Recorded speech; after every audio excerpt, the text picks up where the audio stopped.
그러니까 믿음의 1단계가 낙원이고 그다음에 2단계의 사람들이 가는 곳이 일천층입니다. 이 믿음의 2단계에 있는 사람들이 일천층에 가서 받을 면류관의 이름이 뭐냐 하면 썩지 아니할 면류관입니다. 그런데 일천층만 와도 영원한 것을 바라보고 경기에 참가만 했어도 참가상이라 할 수 있죠.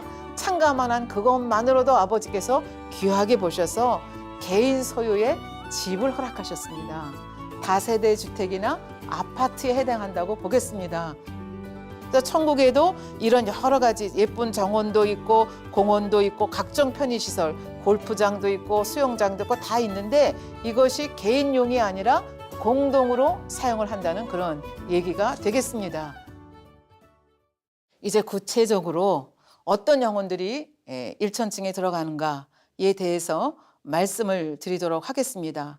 믿음의 1단계만 부끄러운 구원이 아니라 믿음의 2단계도 부끄러운 구원이다. 왜? 주님이 그렇게 희생하시고 아버지 하나님이 사랑으로 이렇게 구원에까지 이르렀는데 그 구원에 대해서 감사하지 못하고 육체의 일 하나 버리지 못하고 죄를 쌓아버리지 못하고 육체의 일 그대로 행하는 그 모습으로 이 믿음의 1단계 턱걸이에서 가가지고 구원을 받는다는 거, 거기서 또 이런 엄청난 대접을 받는다는 거, 감사하긴 하지만 굉장히 부끄럽고 민망한 이야기다 하는 얘기를 여러분에게 다시 한번 말씀을 드리겠습니다. 그런데 많은 사람들이 또 착각을 하죠. 이렇게 쭉 믿음의 분량에 대해서 말씀을 드리면서 나는 모태 신자고 교회 벌써 내가 다닌 지 60이 됐네? 나는 적어도 믿음의 1단계는 되겠지. 아니야, 믿음의 1단계가 뭐야? 믿음의 2단계는 되겠지. 그러면 나는 적어도 아파트, 천국에 가서 아파트 같은 그런 데서 살 수 있겠네.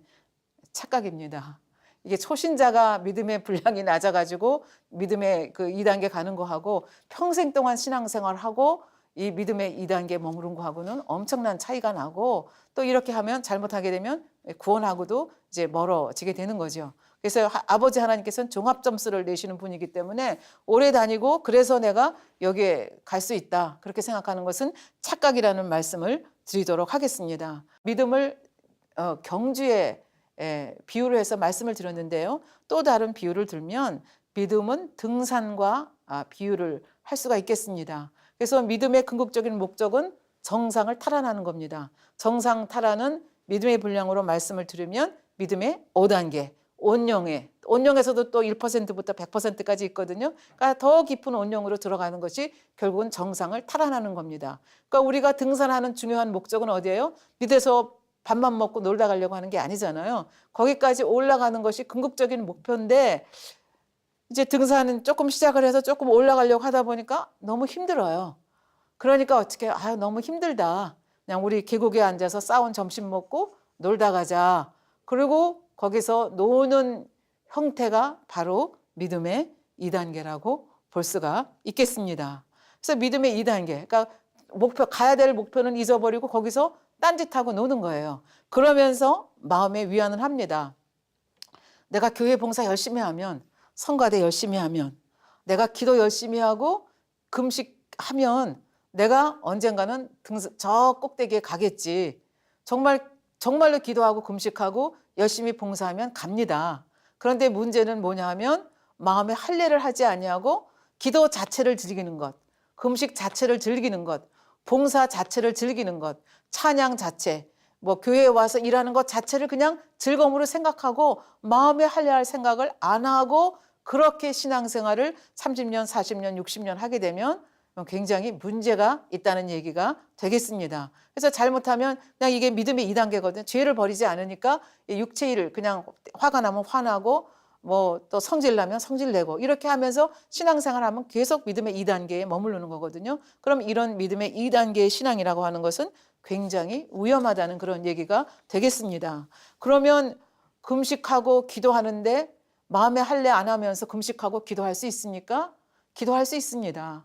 기도하면 죄가 없어진다 생각하고 금식하면 죄가 없어진다 생각하는데 사실은 그렇지 않습니다. 기도하는 걸 통해서 나를 발견하는 겁니다. 죄를 발견하고 악을 발견하는 겁니다. 금식하는 걸 통해서 어떻게 해요? 발견한 것을 마음에 명심하면서 버려야 되겠다 마음이 결단하는 거거든요. 근데 금식만 하고 기도만 하고 그냥 그거 자체를 즐기면서 버리는 자체, 그러니까 믿음으로 행함이 없으면 그거는 아무 소용이 없거든요.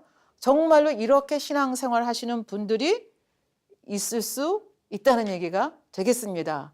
그래서 이렇게 그래서 이걸 믿음의 정체라고 얘기를 하거든요. 믿음의 2단계에서 정체라고. 올라가는 것이, 등산하는 것이 힘드니까, 믿음의 경주를 하는 것이 힘드니까 그냥 제자리에서 노는 것. 이것이 믿음의 정체라고 말씀드렸습니다. 그래서 믿음의 정체를 하게 되면 잘못하면 1단계로 떨어지고 더 심하면 구원을 잃어버릴 수도 있다. 이 말씀을 드렸는데 실제로 바로 이런 케이스 때문에 일천층에 가게 되신 우리 만민교회 한 성도님을 여러분께 지금은 이제 소천하신 성도님에 대한 말씀을 여러분께 드리도록 하겠습니다. 이분도 장로님이셨습니다. 그리고 재정부에서 일도 하시고 그리고 남선교회 회장까지 하신, 그러니까 겉으로 봤을 때는 굉장히 신앙생활 열심히 하시는 그런 모습입니다. 그런데 신앙의 실상을 보면 자기의 유익을 구하는 일이 많고 자기 생각이 많습니다. 그래서 사업을 할 때도 정도를 쫓지 않는 일들이 많이 있습니다. 입술의 말이 진실하지 아니하고 또 아버지의 말씀을 알면서도 불순종하는 것이 많이 있었고, 그렇기 때문에 이 사람 저 사람과 합평하지 못하고 걸리는 일이 많았습니다. 그래서 이분의 신앙으로 보면 겨우 구원받아 낙원에 갈 수밖에 없는 그런 신앙을 가지신 분입니다. 근데 겉으로 보기에는 어떻습니까? 주의를 잘 지키십니다. 그리고 저희 교회에서는 9시부터 11시 40분까지 다니엘 철야를 매일 저녁 하는데 이분은 한 번도 다니엘 철야 빠지지 않습니다. 그러니까 기도를 열심히 하신 그런 분입니다. 그런가 하면 자기 맡은 사명에 나름대로 교회에서 재정부 사명 열심히 하시고 또 남선교회에서 또 열심히 활동을 하신 분입니다. 그런데 실상은 봉사 자체를 즐기고 기도하는 것 자체를 즐기고 뭐 주일 열심히 지키지만 마음의 할례를 하시지 않은 겁니다. 그러니까 때로는 혈기도 내고 아까도 말씀드렸지만 화평을 깨기도 하고 많은 불순종을 낳는 이런 모습이었습니다. 그러나 성도들이 보기에는 당회장님을 열심히 붙잡고 교회를 열심히 섬기고 충성을 하기 때문에 이렇게 선교회장까지도 뽑힐 수 있는 이런 분이셨습니다. 그러나 이분이 이렇게 뭐 악한 면만 가지고 있는 것이 아니고 아버지 하나님께서 보실 때 좋은 면이 있으셨다고 말씀을 하십니다. 그러니까 사업을 하는데 물론 이렇게 정도를 쫓아서 하시지 못하지만 그 마음 깊은 곳에는 늘 교회를 도와야 되겠다. 목자에게 힘이 되고 싶다. 어떻게 하면 성전을 지을 수 있을까? 이런 마음으로 사업을 하셨습니다. 그래서 이런 마음은 참으로 좋은 마음인데 아까도 말씀드렸지만 말씀을 알기는 아는데 규칙대로 경기를 못 하셨습니다. 정도 경영을 해야 되는데 정도 경영을 하지 못하고 돈을 빌렸다가 약속대로 갚지를 못하니까 사람들과의 화평도 깨어지고 심한 경우에는 혈기도 내고 이러면서 이제 어느 상황까지 갔는가 하면은 이 물질의 문제도 걸리고 사람들과의 관계가 걸려서 이제 더 두면 불의와 타협할 수밖에 없는, 그래서 낙원 가는 것도 힘든 그런 상황에까지 그러니까 믿음이 이렇게 점점 퇴보해 가신 거죠.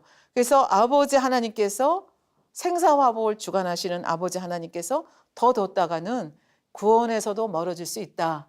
이렇게 생각하셨기 때문에 갑자기 데려가셨습니다. 저도 이때 기억하거든요. 주일 예배를 다 드리시고 집에 가서 저녁 잡수시고 이제 다니엘 철야가 9시에 시작이 되기 때문에 잠깐 쉬겠다고 하고 누셨는데 그냥 소천하신 겁니다.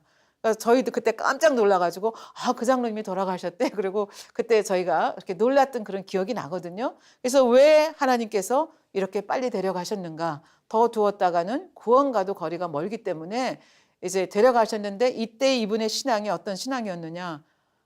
일천층 턱걸이 신앙입니다. 잘못했으면 낙원으로 미끄러질 수밖에 없고 더 되었으면 구원받을 수 없는 상태 속에서 이렇게 아버지 하나님께서 이분을 데려가신 거죠. 그래서 여러분들이 이제 천국창 책에서도 보시면 이분의 그 천국에 가서 천국 대기 장소에서 고백한 고백의 내용이 이제 나오는데요. 그 고백의 내용을 제가 일부만 소개를 해드리도록 하겠습니다. 살아있을 때 그처럼 목자의 속도 많이 썩이고 목자의 말씀에 불순종한 것이 너무나 많고 사람들과 걸리기만 하고 입으로 진실지 못한 말을 너무 많이 내었나이다. 제 믿음으로는 자칫 구원받지 못할 수도 있었고 낙원에 갈 수밖에 없었으나 오래전부터 하나님께서 지극히 사랑하시는 목자 한 분을 섬겼다는 그 사실이 인정되어 일천층에 갈 수 있게 됨을 감사드립니다. 죄송합니다. 많은 분야에서 너무나 죄송합니다. 왜 내가 육을 입고 있었을 때에 그처럼 목자가 간절히 말씀해도 그것이 순종되어지지 아니하였는지 너무나 죄송합니다. 잘못했습니다. 이러한 말씀을 살아있을 때 마음 깊이 아뢰지 못한 것이 늘 마음에 부담이 되었습니다. 너무나 죄송합니다. 진실지 못해서 죄송합니다. 진리의 재단에 오랫동안 있었는데 목자께서 전하시는 하나님의 말씀을 귀히 여기지 못하고 늘 목자 마음에 근심이 되었던 것이 너무나 죄송하며 정녕 잘못하였나이다. 그리고 쭉 가서 나중에 말씀하시기를 이제 이후로 구원받은 기쁨과 일천층에 들어가 있음으로 인한 감사로 즐거움과 행복함으로 지내겠나이다. 그러니까 목자 덕분에 제가 여기까지 왔습니다. 그리고 감사의 기도를 하는 장면을 볼 수가 있습니다. 그러니까 겉으로 보기에 주의를 꼭 지킨다, 겉으로 보기에 기도 많이 한다, 겉으로 보기에 금식 많이 한다, 이것이 다가 아니라는 얘기입니다. 제일 중요한 것은 마음에 할례하는 것입니다. 마음에 할례라고 하는 것은 무엇입니까? 우리 속에 있는 죄성을 발견해서 죄를 버려나가는 것입니다. 이것을 하지 않으면 결국은 이렇게 잘해야 일천증, 잘못하면 낙원, 아니면 구원과 멀어질 수 있다는 그런 얘기가 되겠습니다. 그래서 일천층에 가는 사람들이 믿음의 2단계의 믿음이라고 했는데 이런 분들이 가는 믿음이 바로 일천층이라고 볼 수가 있겠습니다. 이제 한 케이스만 더 여러분에게 말씀을 드리겠습니다. 성경에 있는 한 분을 예로 들어서 여러분에게 말씀을 드리겠는데요. 이삭과 리브가에게는 쌍둥이 아들이 있었습니다. 형님이 에서이고 동생이 야곱입니다. 그래서 이 형님이었던 에서가 어디에 그 신앙이 어디에 갈 수 있는 신앙이냐면 바로 일천층에 갈 수 있는 신앙입니다. 그래서 일천층에 갈 수 있는 신앙이 어떤 신앙인가를 다시 한번 여러분에게 설명을 하기 위해서 이 에서의 삶, 왜 일천층밖에 갈 수 없었는가에 대해서 지금부터 설명을 하도록 하겠습니다. 에서의 일생 중에서 가장 비극적인 사건을 들라 그러면 아버지 이삭으로부터 장자의 축복을 받지 못하고 동생인 야곱에게 빼앗긴 사건이라고 볼 수가 있겠습니다.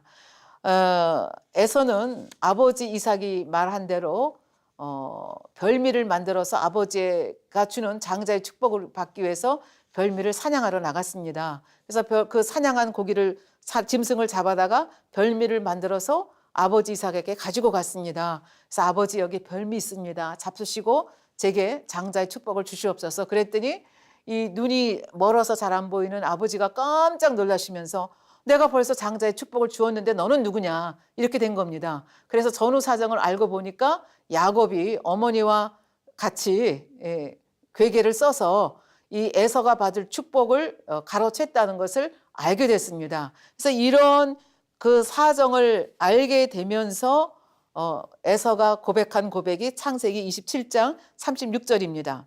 에서가 가로되 그의 이름은 야곱이라. 야곱이라는 이름은 속이는 자라는 뜻이거든요. 야곱이라 함이 합당치 아니하나이까. 그가 나를 속임이 이것이 두 번째니이다. 전에는 나의 장자의 명분을 빼앗고 이제는 내 복을 빼앗았나이다. 또 가로되 아버지께서 나를 위하여 빌복을 남기지 아니하셨나이까. 그래서 이 말씀을 가만히 분석을 해보면 지금 이 엄청난 일을 당한 에서가 사실 이런 일을 당하면 아버지 앞에서의 바른 태도는 무엇입니까? 왜 내게 이런 일이 왔을까? 그거를 궁구를 해봐야 됩니다. 왜 내가 장자의 축복을 받지 못하고 내 동생이 내 축복을 가로채었는가? 이거를 곰곰이 생각하면서 아버지 앞에 무릎을 꿇어야 되는데 지금 에서는 그렇지 않습니다. 누구의 탓을 하고 있는가 하면은 야곱의 탓을 하는 걸 볼 수가 있습니다. 야곱 그놈이 나를 지난번에도 속이더니 이번에도 또 속였어요. 아버지 저를 축복해 주세요. 저를 축복할 축복이 안 남아 있으니까. 그리고 절규하는 이런 모습을 볼 수가 있습니다. 그러면 정말로 이 에서가 정말 이렇게 절규할 만큼 장자의 축복을 귀히 여겼습니까? 그렇지 않습니다. 창세기 25장에 보면 이 에서가 얼마나 이 장자의 명분을 경홀히 여겨서 망령되이 팥죽 한 그릇에 장자의 명분을 팔았나 하는 것이 나옵니다.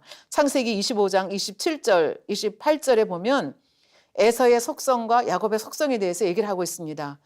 그 아이들이 장성함에 에서는 익숙한 사냥꾼인 거로, 그러니까 굉장히 남자답습니다.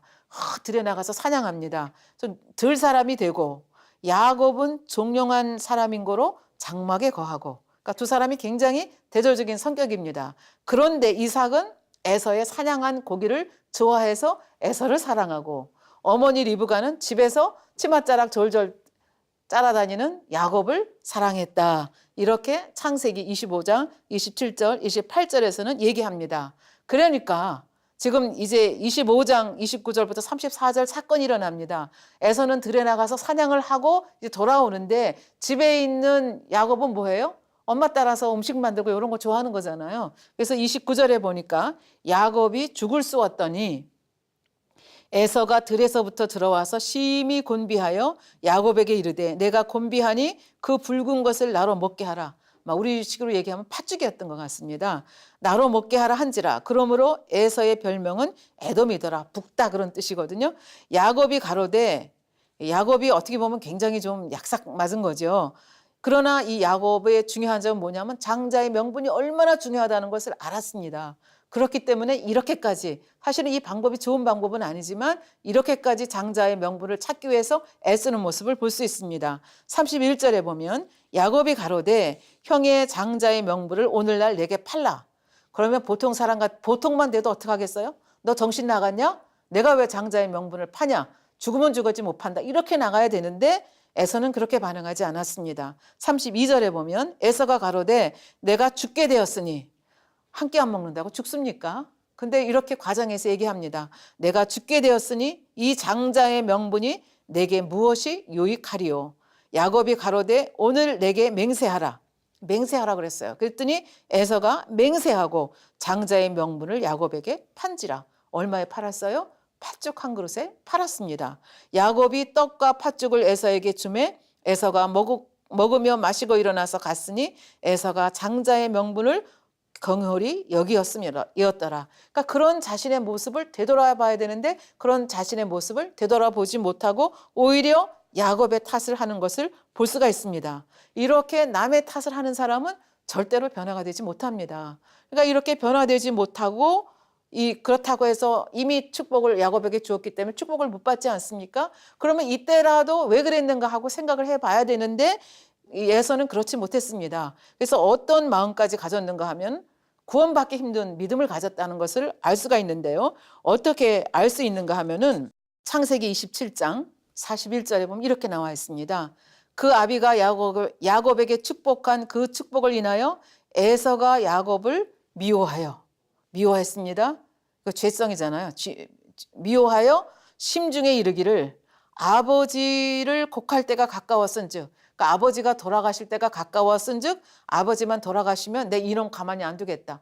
죽여버리겠다. 이 생각을 했습니다. 쉽게 얘기하면 내가 내 아우 야곱을 죽이리라 하였더니, 그러니까 이게 마음으로만 얘기한 것이 아니라 동네 방네 얘기하고 다닌 거예요. 그걸 누가 들었어요? 어머니 리브가가 들었습니다. 그러니까 어머니가 생각하니까 기가 막히잖아요. 잘못하면 야곱도 죽게 생기고 에서는 살인자가 되게 생겼잖아요. 그러니까 이 두 아들을 살려야 되겠다고 하는 생각 속에서 어머니 리브가가 또 방책을 말하죠. 그것이 창세기 27장 41절부터 46절에 나옵니다. 제가 한번 또 읽겠습니다. 그 아비가 야곱에게 축복한 그 축복을 인하여 에서가 야곱을 미워하여 심중에 이르기를 아버지를 곡할 때가 가까웠은즉 내가 내 아우 야곱을 죽이리라 하였더니 맏아들 에서의 이 말이 리브가에게 들리매, 리브가가 들었어요.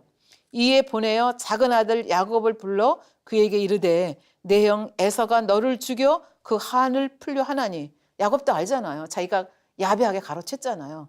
그러니까 형님이 잘못하면 형님 손에 죽겠구나. 위기의식을 느끼는 거죠. 내 형의 노가 풀리기까지 몇 날 동안 그와 함께 거하라. 어디로 가라 그랬어요? 43절에 보면 내 아들아 내 말을 조차 일어나 하란으로 가서 내 오라버니 라반에게 피하여, 외삼촌 집에 가서 피하고 있으라. 내 형의 마음이 좀 가라앉으면 그때 내가 불러드리겠다. 이 말씀입니다.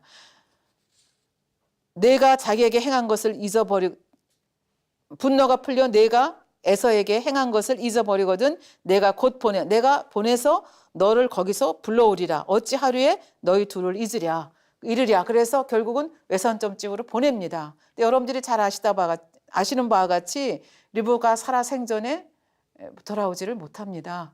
그래서 20년 동안 연단을 이것 때문에 받습니다. 에서도 연단을 받고 야곱도 연단을 받게 되는 거죠. 그럼 연단을 받은 후에 얼마만큼 변화됐느냐? 그것이 창세기 33장에 나옵니다. 20년의 연단을 받은 다음에 이제 자기의 자식들과 자녀들, 그 부인들과 자식들과 재산, 소떼, 양떼를 다 이끌고 지금 고향으로 돌아오는 길에 문제가 생겼습니다.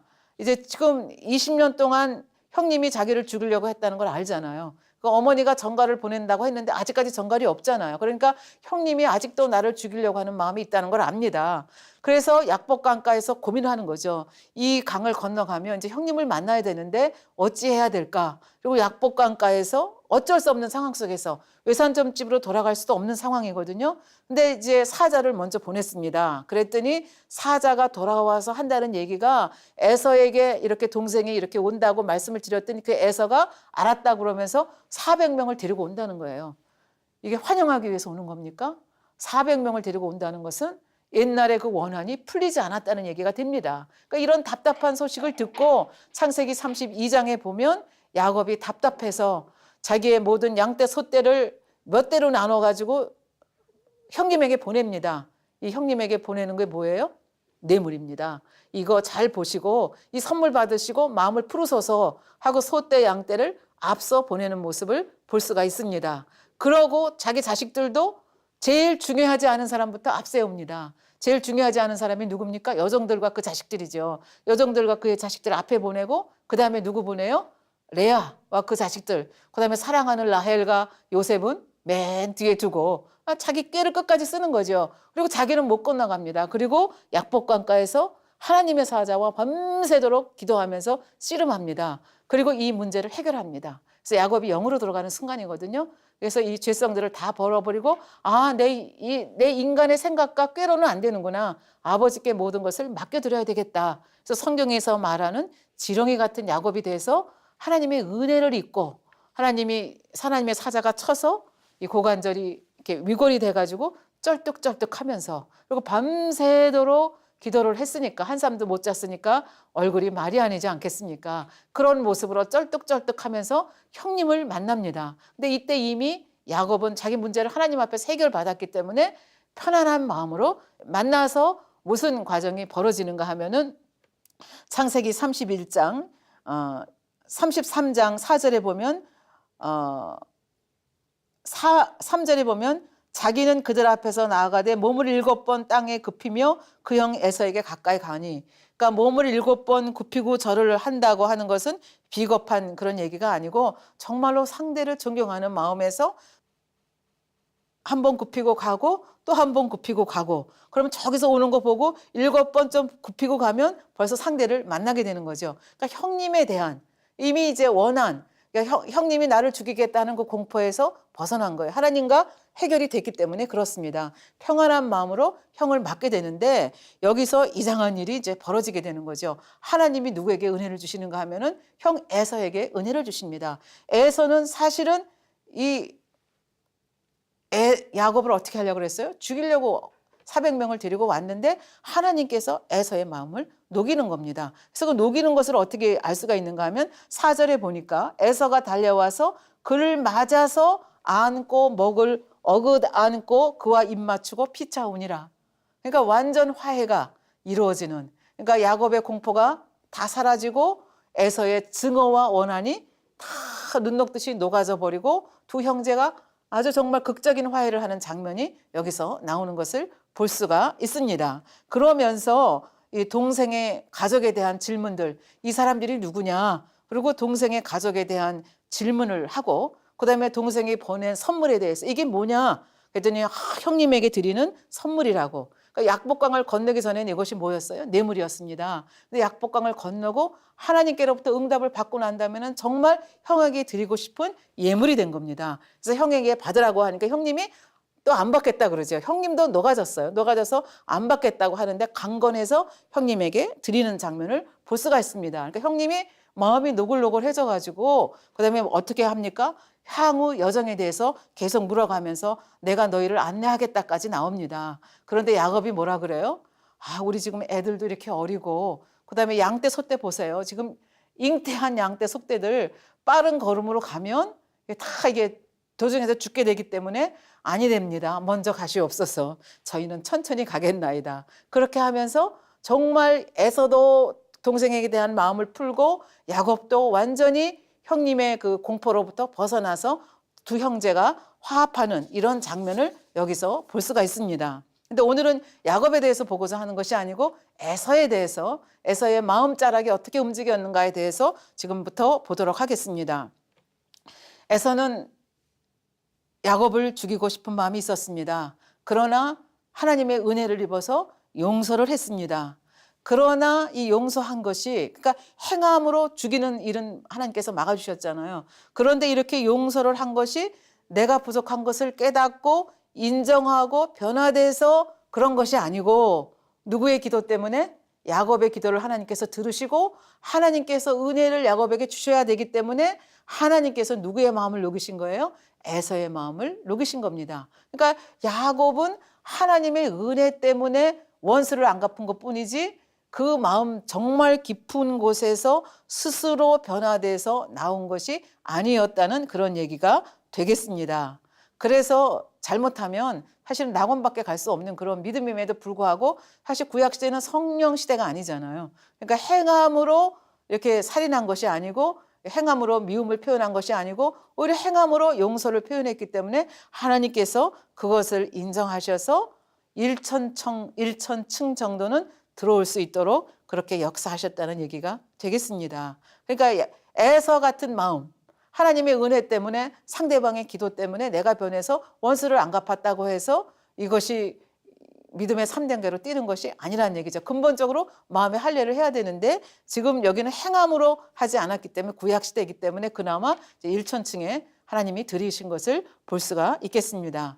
근데 아까도 말씀드렸지만 하나님은 너무나 좋으신 하나님이십니다. 어찌하든지 하나라도 더 이렇게 좋은 것 이렇게 해가지고 더 좋은 것으로 드리고자 하시는 것이 아버지의 마음입니다. 그래서 굉장히 부끄러운 구원이지만 그럼에도 불구하고 에서를 일천층으로 드린 것을 볼 수가 있습니다. 그러나 저희는 신약시대, 성령의 시대에 살고 있기 때문에 에서하고 똑같은 생각하게 되면 일천층에 머무는 것도 힘든 이런 상태가 되니까 안일하게 생각해서는 안 되겠습니다. 예, 오늘은 일천층에 가는 믿음의 2단계 어떤 믿음인가?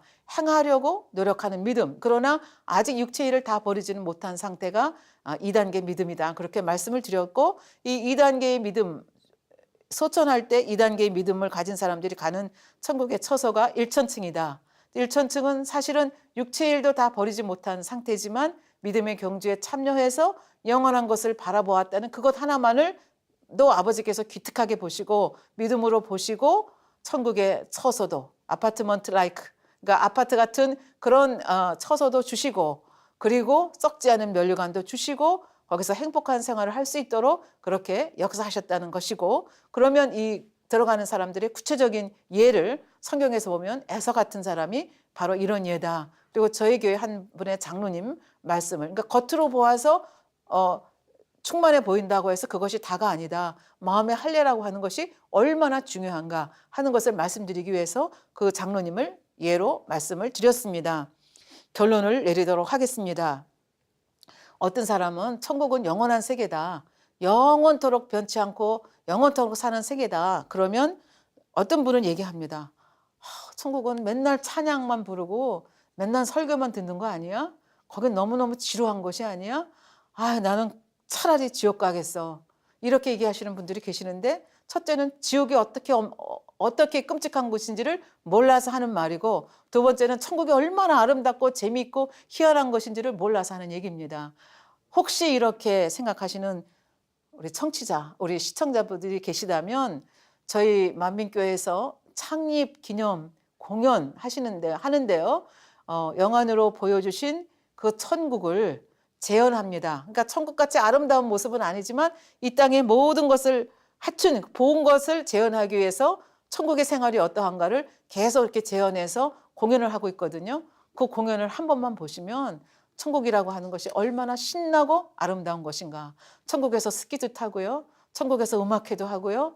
천국에서 바닷속에 가서 헤엄도 치고요. 이 땅에서 하는 모든 것을 다 할 수 있는 것이 천국입니다. 그리고 얼마나 그러니까 천국 가서 이 땅에서는 수영하려면 옷 갈아입고 머리 또 다시 손질해야 되는데 천국에서는 옷 안 갈아입고 수영해도 되거든요. 그러니까 얼마나 좋은 곳이 천국인가. 그러니까 천국은 그렇게 지루한 곳이 아니라 이 땅의 어느 것보다도 신기하고 재미있고 무궁무진하게 배울 것이 많은 것이 천국이라는 것을 기억해 두셨으면 좋겠습니다.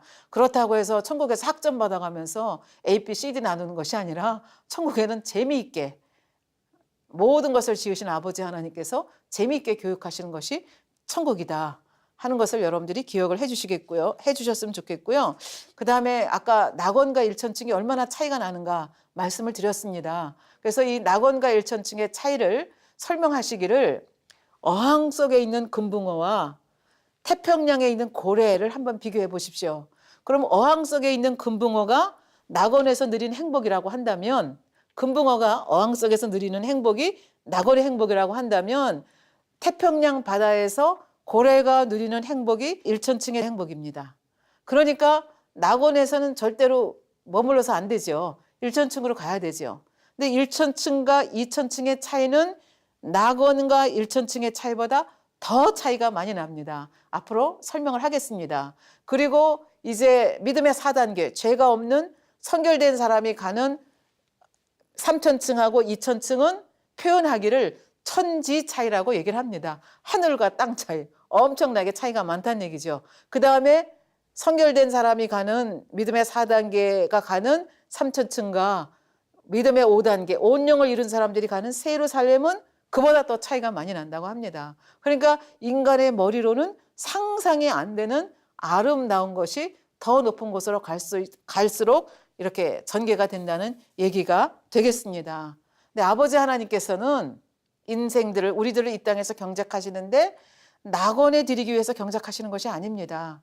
그런데 현 실정은 어떠냐 하면 천국에 많은 사람들이 가기는 가는데 제일 많이 가는 곳이 어디냐면 낙원입니다. 그 다음에 그 단계에 올라갈수록 더 인구 밀도가 희박해지는 거죠. 그리고 현재 상태를 보면 새 예루살렘에는 너무나 들어간 사람이 적다는 것입니다. 그런데 마지막 때 인간 경작이 거의 끝나가는 이때 집중적으로 많은 사람들을 어떻게 해서든지 새 예루살렘에 드리고자 하는 것이 아버지 하나님의 마지막 프로젝트고 그것이 또 우리 만민교회에게 주신 사명이기도 합니다. 그래서 앞으로 이제 믿음의 단계를 하나하나 설명해 갈 때 여러분들께서 영적인 욕심을 가지시고 한 단계 올라갈수록 얼마나 아름다운 것인가, 그리고 그건 영원한 세계라는 것을 염두에 두시고 이 믿음의 단계에 대한 설명을 경청을 해주시고, 경청한 것으로 끝나지 마시고 믿음을 키워서 결국은 새 예루살렘까지 이르러서 거기서 같이 만나서 이 특강 들었던 이야기를 서로 나눌 수 있다면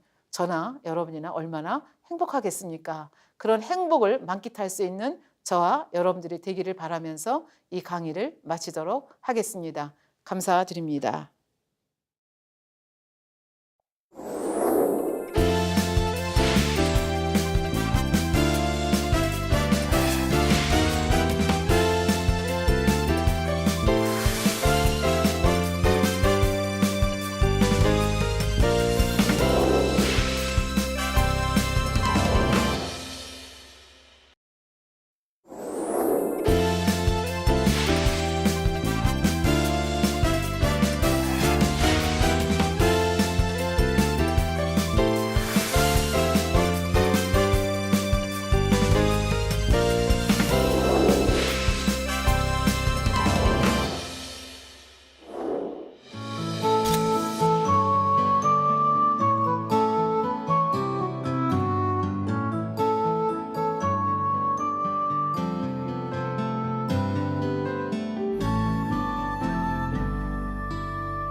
그러니까 믿음의 1단계가 낙원이고 그 다음에 2단계의 사람들이 가는 곳이 일천층입니다.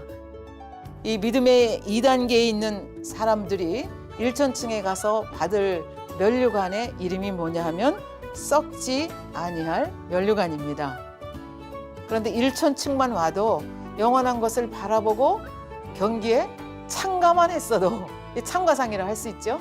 참가만 한 그것만으로도 아버지께서 귀하게 보셔서 개인 소유의 집을 허락하셨습니다.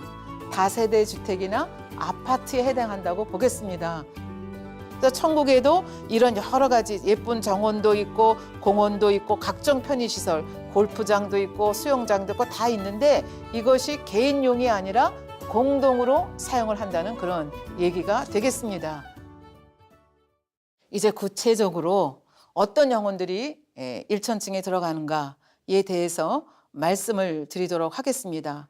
믿음의 1단계만 부끄러운 구원이 아니라 믿음의 2단계도 부끄러운 구원이다. 왜? 주님이 그렇게 희생하시고 아버지 하나님이 사랑으로 이렇게 구원에까지 이르렀는데 그 구원에 대해서 감사하지 못하고 육체의 일 하나 버리지 못하고 죄를 쌓아버리지 못하고 육체의 일 그대로 행하는 그 모습으로 이 믿음의 1단계 턱걸이에서 가가지고 구원을 받는다는 거, 거기서 또 이런 엄청난 대접을 받는다는 거, 감사하긴 하지만 굉장히 부끄럽고 민망한 이야기다 하는 얘기를 여러분에게 다시 한번 말씀을 드리겠습니다. 그런데 많은 사람들이 또 착각을 하죠. 이렇게 쭉 믿음의 분량에 대해서 말씀을 드리면서 나는 모태 신자고 교회 벌써 내가 다닌 지 60이 됐네? 나는 적어도 믿음의 1단계는 되겠지. 아니야, 믿음의 1단계가 뭐야? 믿음의 2단계는 되겠지. 그러면 나는 적어도 아파트, 천국에 가서 아파트 같은 그런 데서 살 수 있겠네. 착각입니다. 이게 초신자가 믿음의 분량이 낮아가지고 믿음의 그 2단계 가는 거